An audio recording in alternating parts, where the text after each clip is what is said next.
I think when it started with synth pop and hip hop and stuff, they seemed really like simple to me or something, and they didn't seem very expressive. And little did I suspect that as time would go by, very quickly, people started getting very expressive with sound and very expressive in ways that you can't be expressive on real instruments, like being expressive with samples and filling up music with tons of samples all over the place, and that in itself being a form of expression.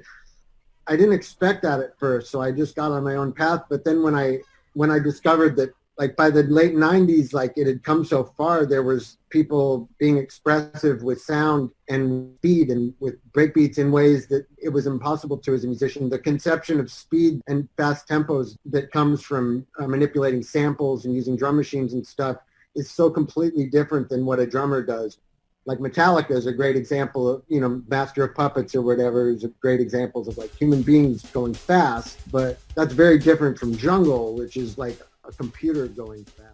It reminds me of how it was when I used to go see the Chili Peppers. That's how I saw them before I was in the band, as being like they would play this fast funk music, this fast, intense funk music.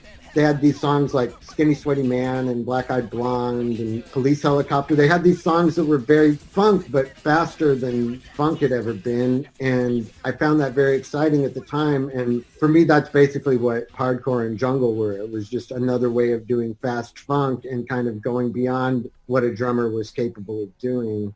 I didn't realize that synthesists and samplists and drum machinists were going to outdo real musicians.